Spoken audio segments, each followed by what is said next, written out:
Vamos louvar o Senhor com o texto do livro dos Atos dos Apóstolos, capítulo 26, do 19 ao 23.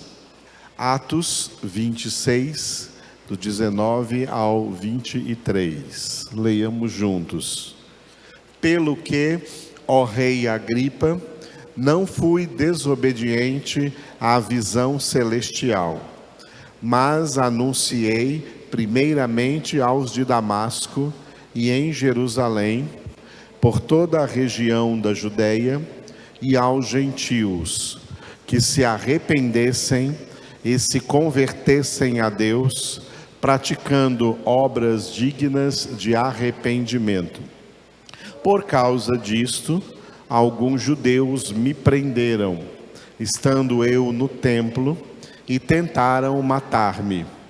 Mas, alcançando socorro de Deus, permaneço até ao dia de hoje, dando testemunho, tanto a pequenos como a grandes, nada dizendo, senão o que os profetas e Moisés disseram haver de acontecer, isto é, que o Cristo devia padecer, e sendo o primeiro da ressurreição dos mortos, anunciaria a luz ao povo e aos gentios. A palavra que nós vamos meditar hoje, o tema dentro dessa palavra, é esse que você está vendo aí no slide, repita depois de mim: autenticidade espiritual.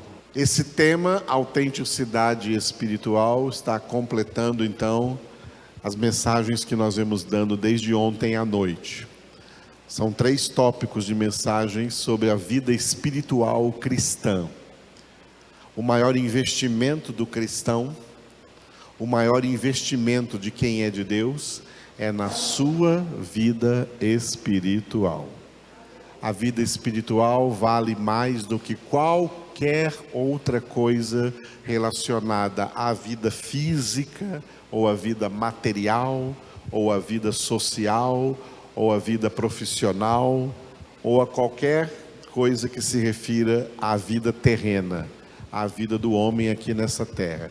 Nada supera o valor maior da espiritualidade, a vida espiritual que nós ganhamos do Senhor a partir da nossa conversão. A partir da conversão ganhamos vida nova, e essa vida nova é vida espiritual. E a partir de então, o nosso maior investimento é na vida espiritual. Todas as outras coisas têm que estar em segundo plano, terceiro plano, quarto plano. Em primeiro plano, a vida espiritual. Em primeiro plano, a saúde espiritual, antes de saúde física. Em primeiro plano, a sua vida espiritual tem que ser mantida, bem sustentada pelo Senhor, bem sustentada em oração, bem nutrida na palavra de Deus, bem edificada em congregação, onde a palavra de Deus é exaltada, ensinada, proclamada, esmiuçada, a fim de que tenham entendimento pleno do que o Senhor já revelou para nós nessa palavra. O maior investimento é na vida espiritual.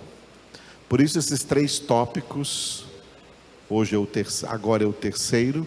O primeiro foi ontem à noite, repita depois de mim: dependência espiritual.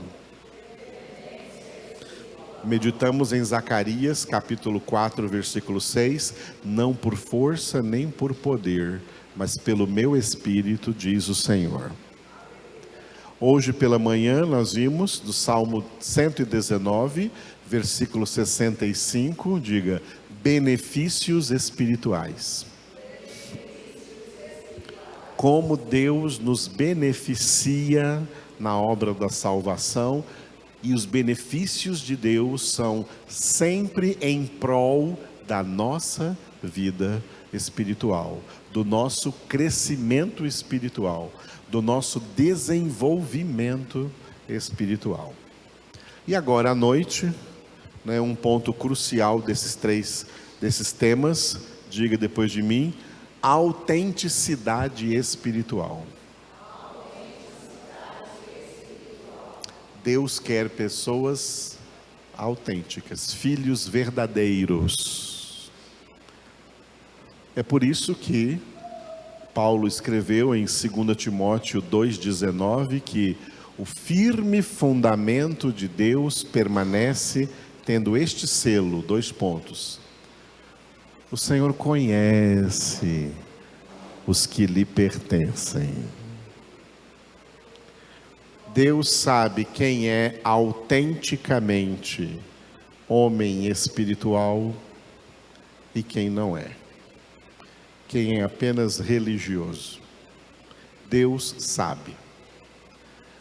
Nós, homens, podemos enganar a qualquer homem, mas jamais podemos enganar o nosso Deus. A Deus ninguém engana. Ele sonda a todos, Ele vê a todos, Ele conhece a todos na profundidade da alma.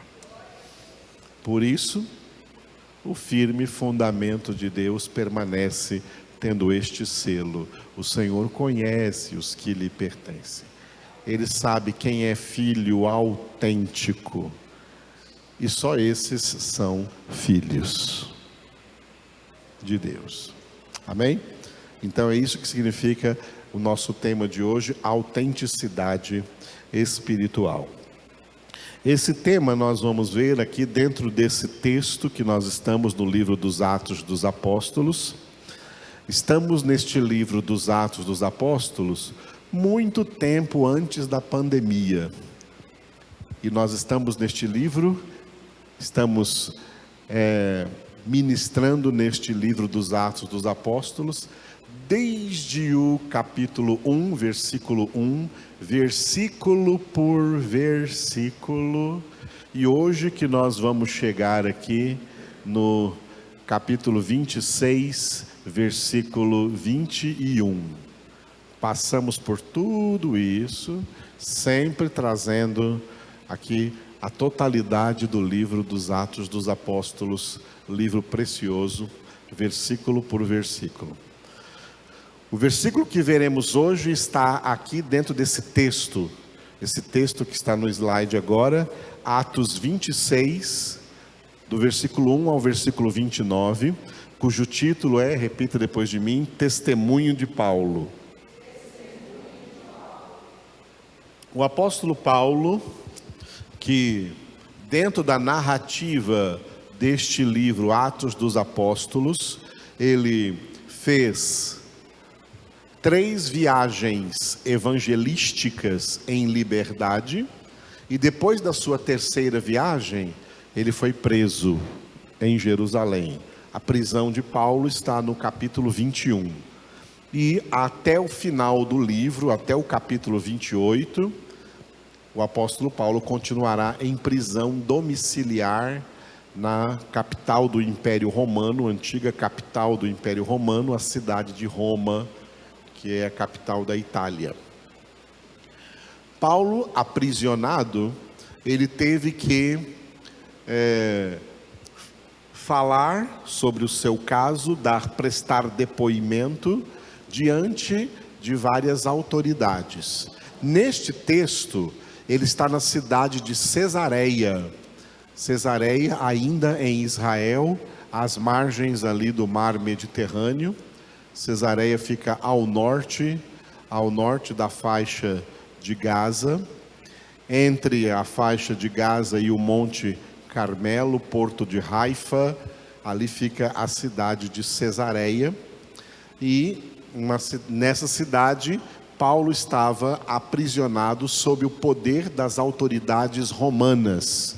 E ele está aqui dando um testemunho, aproveitando a sua oportunidade de se defender diante de um tribunal romano.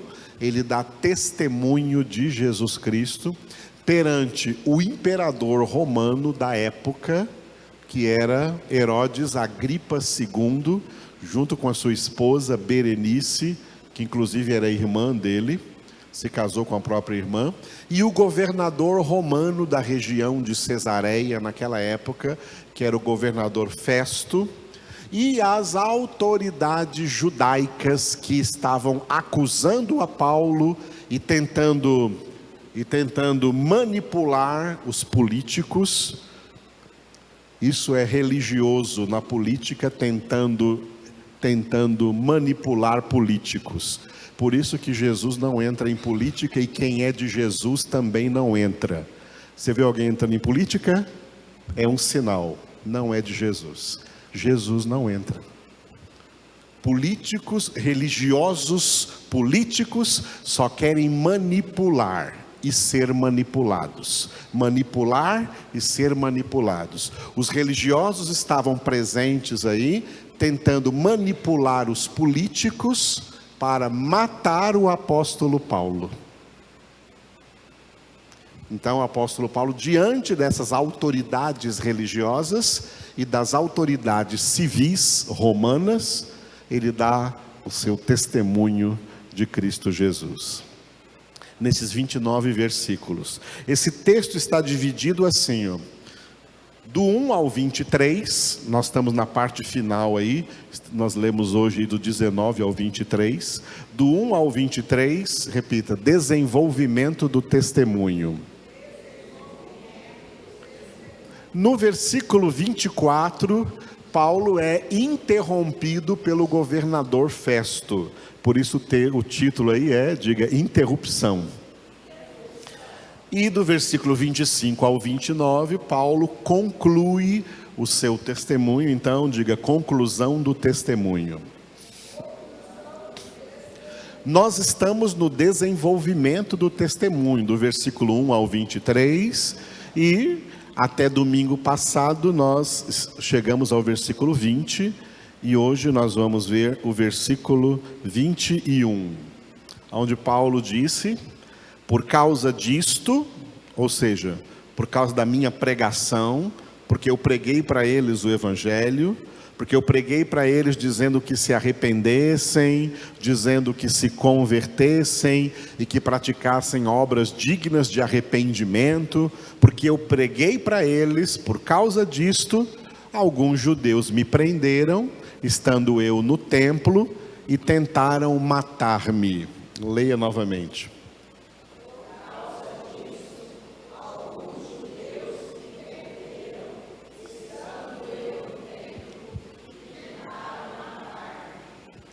Glória a Deus. O que esse texto de hoje tem a ver com o que eu estou trazendo para vocês, que é autenticidade espiritual?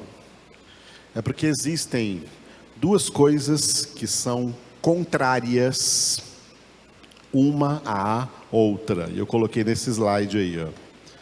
A autenticidade espiritual é o oposto de autenticidade religiosa.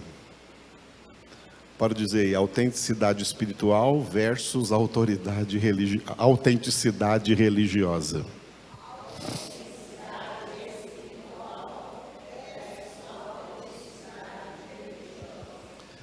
Eu tenho ensinado aqui para vocês, quem já me ouviu falar sobre isso, que uma coisa que às vezes impacta muita gente, porque eles pensam exatamente o contrário, incluindo muitos pastores, incluindo muitos crentes, muitos pregadores, muitas igrejas.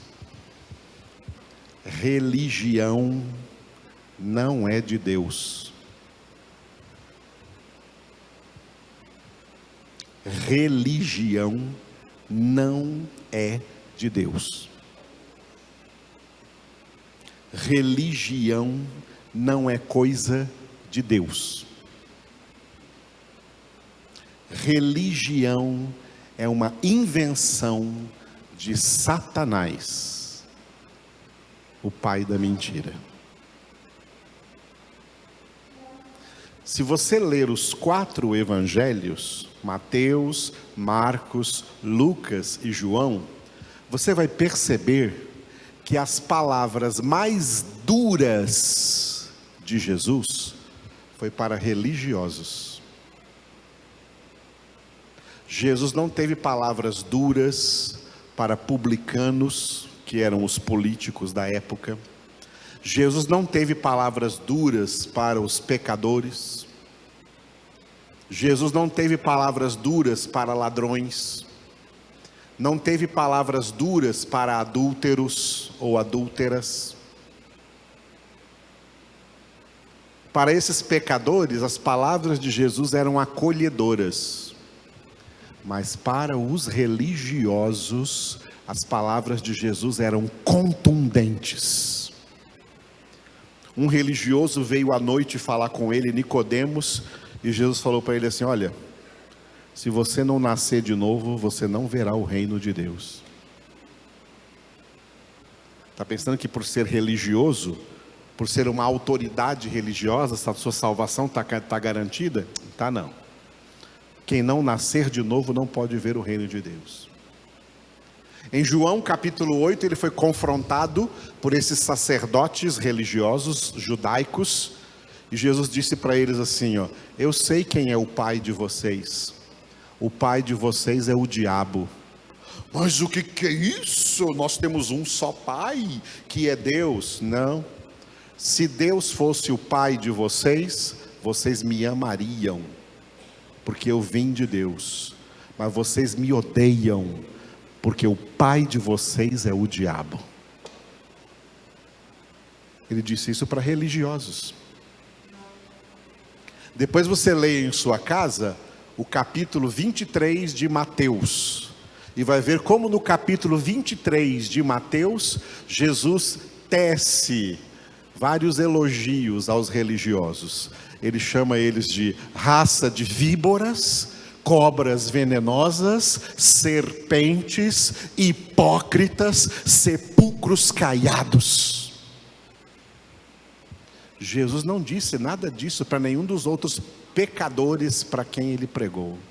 Ele disse essas coisas para homens religiosos, para homens que todo mundo dizia que eram homens de Deus, homens que eram respeitados como se fossem homens de Deus.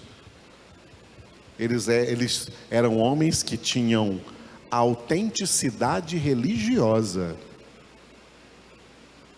E a autenticidade religiosa é reconhecida no mundo. A autenticidade espiritual não é reconhecida no mundo.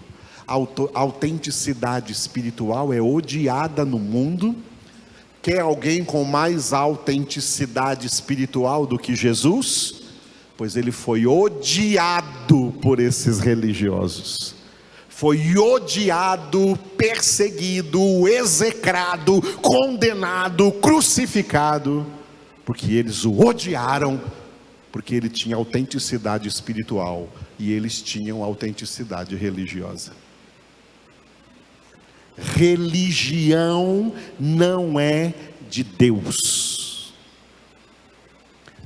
É um pecado dizer que ser cristão, ser crente, ser evangélico é uma religião. É pecado dizer que cristianismo é religião. Cristianismo não é religião. O cristianismo genuinamente bíblico nunca foi religião. Cristianismo é vida eterna.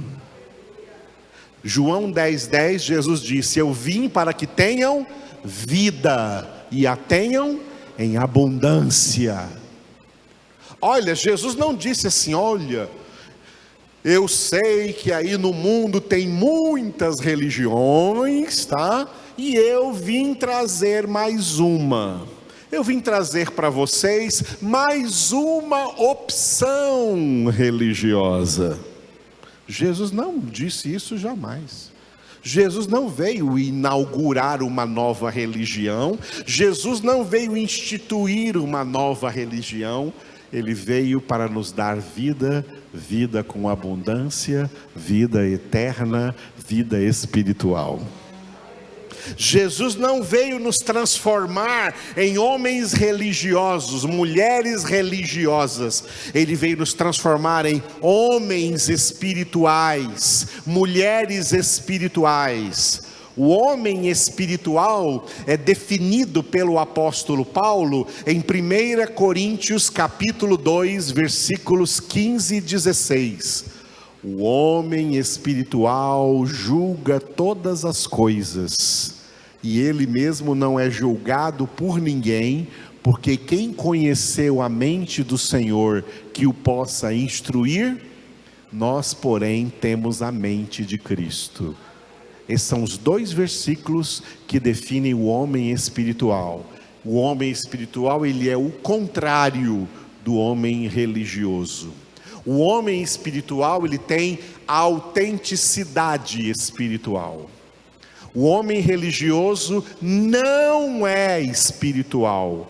Ele tem autenticidade religiosa, mas espiritual não. Eles são carnais, afastados de Deus, porque religião não é de Deus. Nós não somos religiosos. É por isso que eu ensino e falo para vocês, quando eu tenho que preencher uma ficha por aí, e está escrito lá, religião, eu escrevo assim com todas as letras maiúsculas, nenhuma. Eu não tenho religião. E às vezes estou preenchendo uma ficha dessa e tem alguém ali que me conhece. Mas o senhor não é pastor? Você tem que colocar em religião evangélica. Não, ser evangélico é ser antirreligioso. Verdadeiro evangélico é evangélico e não religioso. Essas duas coisas não podem ser misturadas. Se você é religioso, você não é evangélico, porque você não está de acordo com o evangelho de Jesus Cristo. Se você é evangélico, está de acordo com o evangelho, você não é religioso. Religião é de Satanás, é uma das grandes mentiras do diabo. Quer ver uma coisa? A religião, ela está simbolizada em Gênesis capítulo 3, quando Adão e Eva pecaram e viram que eles estavam nus. Antes do pecado eles não perceberam que estavam nus, não tinha importância estar nus, mas depois do pecado eles viram que estavam nus. Aí eles fizeram cintas de folhas de árvore, folhas de figueira, e fizeram cintas para tampar a sua nudez. Deus não aceitou as cintas que eles fizeram. E no versículo 21 de Gênesis 3, Deus matou um animal, sacrificou um animal, representando Jesus, tirou a pele desse animal, e dessa pele Deus fez vestes, e Deus vestiu Adão e Eva, cobrindo a nudez deles. As folhas de figueira representam a religião. As religiões são os meios por meio dos quais os próprios homens tentam inutilmente cobrir a sua nudez espiritual, cobrir o seu pecado. A religião não cobre o pecado, só Jesus cobre o nosso pecado. A salvação é ser revestidos de Cristo. Cristo é a nossa nova veste. Paulo disse aos Gálatas: todos quantos fostes batizados em Cristo, de Cristo vos revestistes, e não de nenhuma religião. Nós somos revestidos de Cristo e não de uma religião. Religião é folha de figueira. Deus não aceitou essas vestes e fez vestes novas. Jesus é a nossa veste nova, que nos traz revestidos de Cristo nós temos autenticidade espiritual. Religiosos não estão revestidos de Cristo, eles estão revestidos da sua religiosidade. Eles vestem a camisa da sua religião, eles seguem os ritos da sua religião, eles obedecem o que a sua religião manda. Eles têm autenticidade religiosa, não são de Deus, porque na religião não tem salvação. A salvação não está em nenhuma religião. A salvação está em uma pessoa maravilhosa que se chama Jesus. Em nenhum outro há salvação, porque debaixo do céu nenhum outro nome foi dado entre os homens, pelo qual importa que sejamos salvos. Atos 4:12, está escrito isso. Portanto, a autenticidade espiritual é o oposto, é diametralmente oposta à autenticidade religiosa. Olha o que a história nos ensinou e nos ensina até hoje. Autoridades religiosas são respeitadas no mundo. Seja de que religião for, autoridades religiosas são respeitadas no mundo. Elas se encontram até aparecendo todo dia na mídia. Elas são reconhecidas no mundo. Homens e mulheres de Deus nunca foram reconhecidos no mundo. Homens e mulheres de Deus são odiados no mundo, como o próprio Jesus disse: sereis odiados de todos por causa do meu nome. É o contrário. Autoridades religiosas são chamadas no Congresso Nacional, no Palácio da Alvorada, ou na Câmara dos deputados estaduais na capital, ou na Câmara dos Vereadores. Autoridades religiosas vão lá para receber a chave da cidade, para receber medalhas de honra ao mérito, porque a autoridade religiosa é reconhecida no mundo. Homens espirituais não são reconhecidos no mundo. Homens espirituais são odiados no mundo. O principal deles, o próprio Filho de Deus, Jesus Cristo. Ao invés de Jesus ganhar a chave da cidade, sabe o que os judeus fizeram? Crucificaram Jesus. Sabe o que acontecia na crucificação? A pessoa que era crucificada, ela era crucificada fora dos muros da cidade, fora dos limites da cidade, porque isso significava perda da cidadania. Ao invés de ganhar a chave, Jesus perdeu a chave. Tem pastores por aí ganhando a chave da cidade, recebendo condecoração do presidente, ou de algum governador, ou de algum prefeito, ou de algum político. Sabe por que eles recebem? Porque eles estão sendo autenticados como autenticidade religiosa. Não são homens espirituais.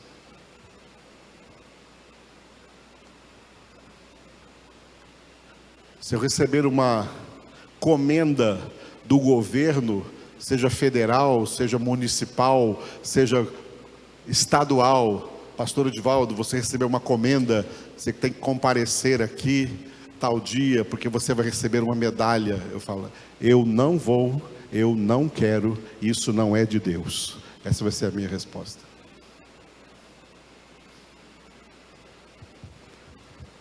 Isso é autenticidade espiritual. É o contrário de autenticidade religiosa. Olha só, próximo slide, ó.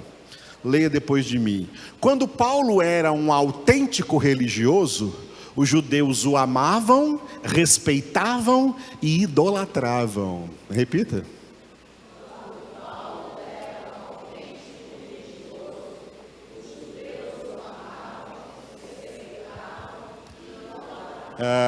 Lembram dele? Paulo era um judeu formado na escola rabínica de Gamaliel, teve a honra de, ainda sendo jovem, ser um dos membros do Sinédrio judaico em Jerusalém.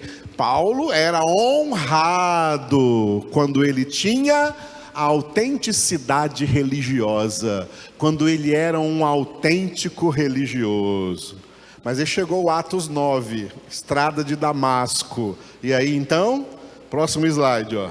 Leia depois de mim. Desde quando Paulo foi convertido em um autêntico homem espiritual, os mesmos judeus passaram a odiá-lo com ódio mortal. Repita.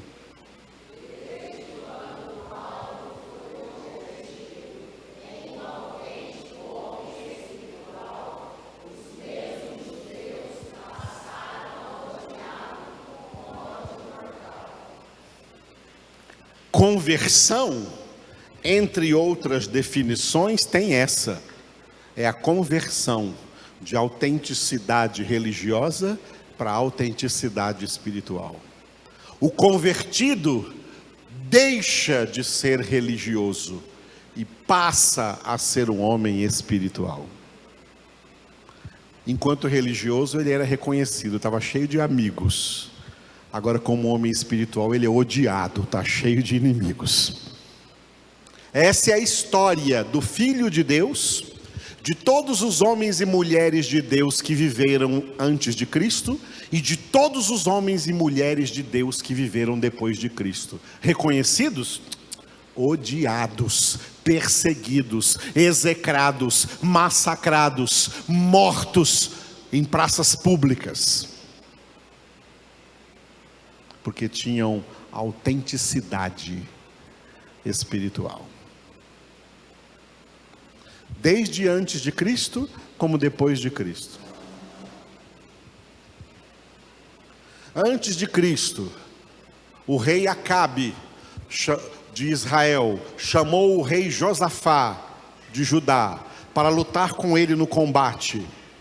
E o rei Josafá, que era um homem de Deus, da linhagem messiânica, da linhagem de Jesus, falou para ele: peraí, antes de eu ir com você, vamos consultar a voz de Deus, vamos ver se isso é da vontade de Deus. Pode deixar que eu tenho aqui os profetas, eu tenho aqui os videntes, e o Acabe chamou todos os profetas, todos os videntes, profetas corruptos, que recebiam dinheiro do rei, que eram assalariados para falar o que o rei queria ouvir, e não o que Deus mandasse. Aí Josafá ouviu todos aqueles profetas, e como homem espiritual, Josafá falou para Acabe assim: será que não tem um profeta de Deus aí, para trazer a mensagem de Deus? Porque esses aí não são, não.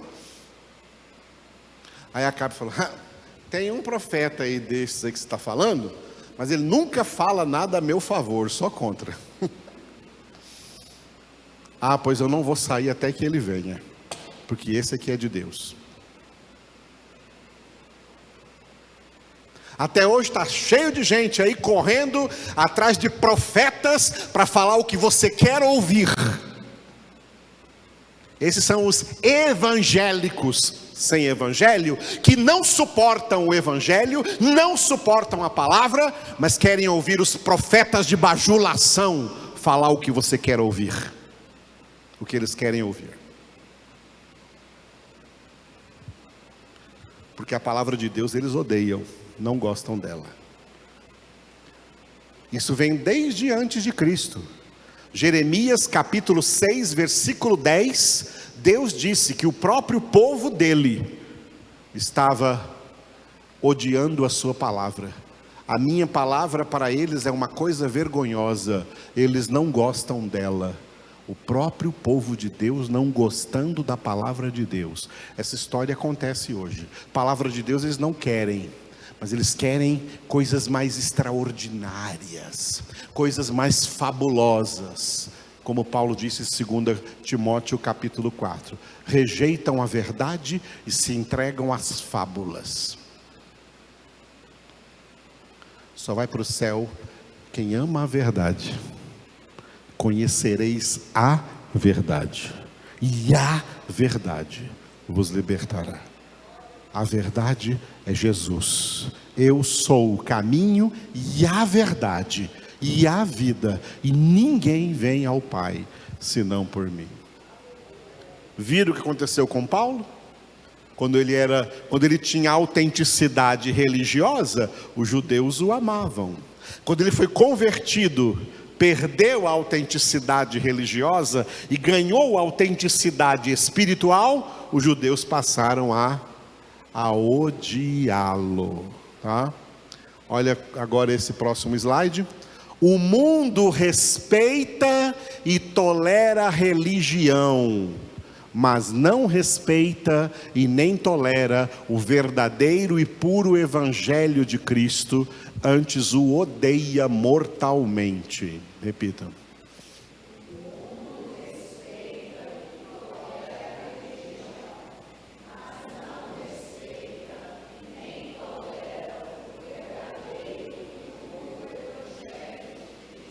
É isso aí. Essa é a história da palavra de Deus no mundo e de todos que verdadeiramente receberam, viveram e se tornaram ministros dessa palavra. Seguidores dessa palavra, crentes nesse evangelho, crentes nessa palavra, são odiados no mundo. O mundo não aceita. Mas se esse crente se transformar num religioso, agora ele começa a ser aceito no mundo, ele começa a ser respeitado no mundo. Virou religioso, é respeitado no mundo. É homem espiritual, opa, o mundo o odeia. Por quê, amados? Qual a razão de tudo isso agora? Agora eu vou dar no final a razão de tudo isso. O mundo é dominado por um sistema tríplice. Um sistema tríplice que a gente chama de secularismo ou mundanismo. Por isso Paulo disse em Romanos 12:2: não vos conformeis com este século, mas sede transformados mediante a renovação da vossa mente, para que experimenteis qual seja a boa, agradável e perfeita vontade de Deus. A vontade de Deus é a nossa santificação. 1 Tessalonicenses 4:3. Santificação sem a qual ninguém verá o Senhor. Hebreus 12:14. E santificação que só é operada pela palavra de Deus. João 17:17. Santifica-os na verdade. A tua palavra é a verdade. Aleluia. Muito bem.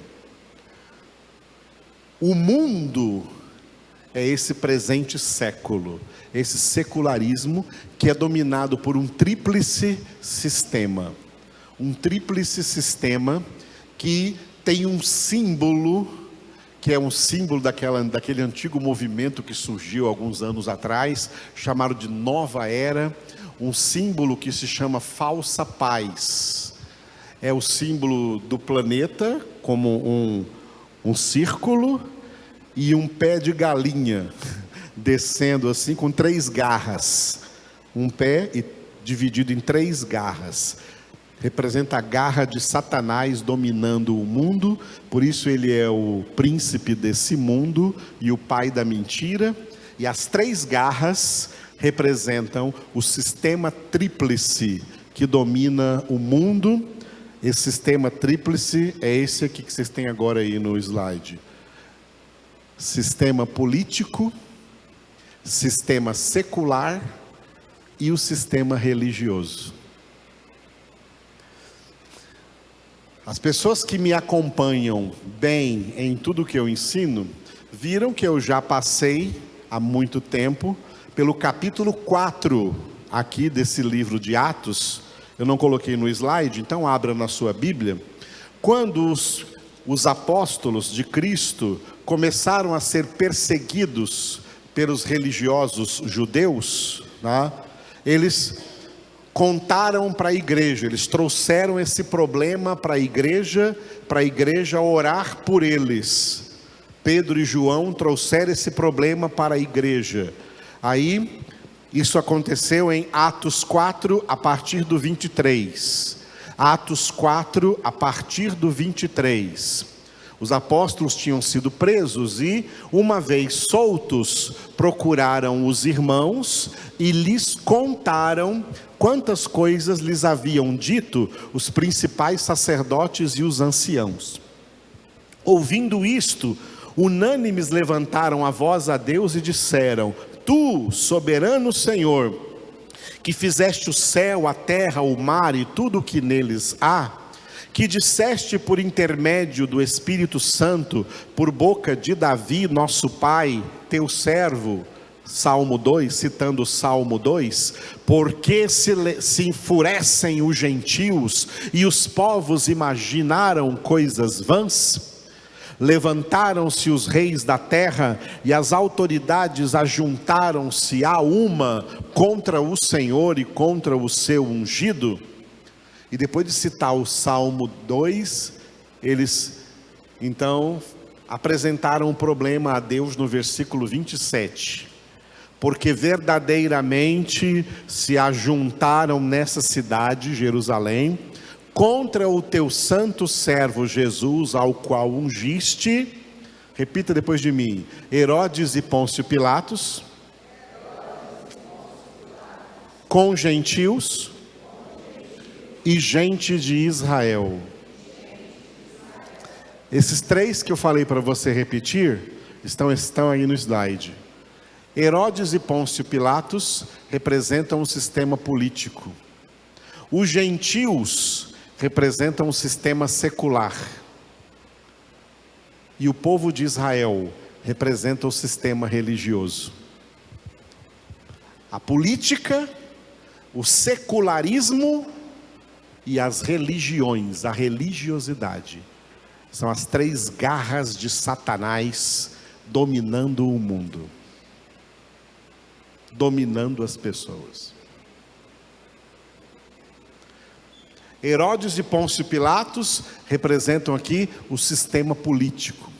O sistema político mundial, não só do Brasil, mas do mundo inteiro e de todas as nações do mundo, é um sistema político anti-Deus, anti-Cristo, anti-Bíblia.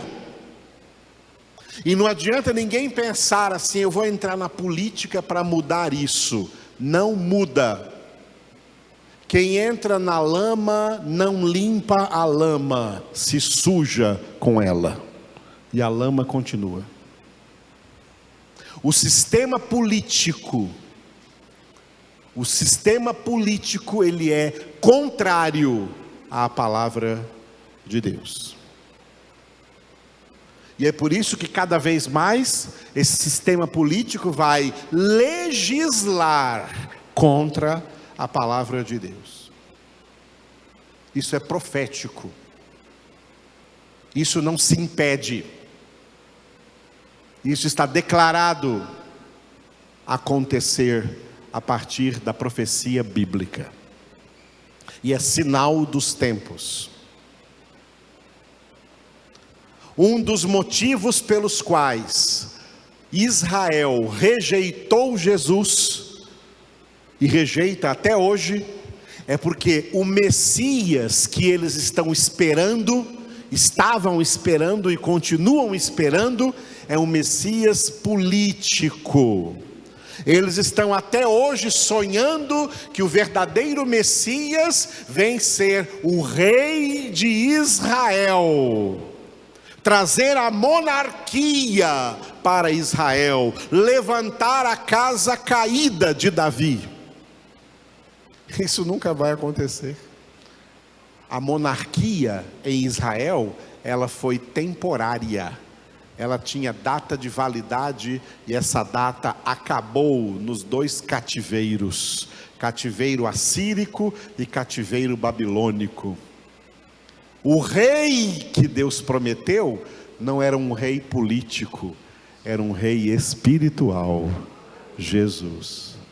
E como Jesus veio como um rei espiritual, eles o rejeitaram.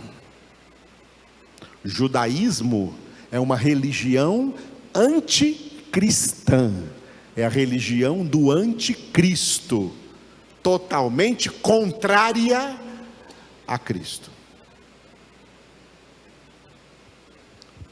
Entenderam isso? O sistema político rejeita Jesus, o sistema político rejeita a Bíblia, embora toda a autoridade que esses políticos têm, ela procede de Deus. Poder legislativo, poder executivo, poder judiciário, não procede do povo. A definição de democracia é uma mentira. Todo poder emana do povo, pelo povo e para o povo. Isso é uma mentira deslavada de Satanás, o pai da mentira. Nenhum poder emana do povo, nenhum poder. Todo poder emana de Deus. Qual é o versículo dos 3 poderes? Quem já decorou? Muito bem. Quem não sabia, anote aí. Isaías 33, 22. O Senhor é o nosso legislador, a autoridade máxima do poder legislativo. O Senhor é o nosso juiz, a autoridade máxima do poder judiciário. O Senhor é o nosso rei, a autoridade máxima do poder executivo. Ele nos salvará. E mesmo que homens ímpios ou mulheres ímpias estejam ocupando algum cargo nesses 3 poderes, a palavra de Deus para eles é a mesma de Jesus para o governador Pôncio Pilatos: tu não terias nenhum poder sobre mim se de cima não te fora dado. Apesar dos poderes civis, poderes sociais virem de Deus, procedem de Deus, o sistema no mundo, o sistema político no mundo é iníquo, é contrário a Deus. Usam os poderes de Deus contra o próprio Deus, para legislar contra Deus e contra a sua palavra, mas a justiça de Deus vai prestar contas com eles. Entenderam isso? Nunca vai ter na terra nenhum sistema político bíblico, nenhum sistema político cristão, porque luz e trevas não se misturam, porque água e óleo não se misturam, não dá certo. E a própria nação de Israel é a prova de que isso não dá certo. Deus fez uma tentativa de teocracia com Israel, mas não deu certo, porque eles se afastaram de Deus. O sistema político é contra Deus, amados. Quem tem esperança política, essa esperança é falida, essa esperança é uma barca furada. Vamos votar nas eleições num candidato assim. Esquece essa porcaria, que isso é mentira.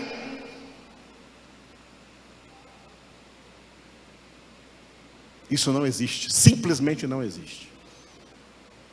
O sistema político é diabólico e está nas mãos do príncipe desse mundo, o diabo. Deus está acima disso, e por isso Deus vai julgar esse sistema. Mas enquanto esse sistema estiver funcionando, ele estará funcionando contra Deus, contra Cristo, contra o Evangelho, contra a palavra de Deus. Essa é a verdade. Se levantaram contra ele. Está lá desde o Salmo 2 até chegar aqui em Atos 4. E isso cobre toda a história da humanidade. O sistema secular é o que nós chamamos de mundanismo, a pregação do mundanismo, o que o mundo está oferecendo para distrair as pessoas de Deus e da sua palavra, distrair as pessoas de Cristo. O mundo está muito feliz sem Deus, o mundo está muito alegre sem Deus.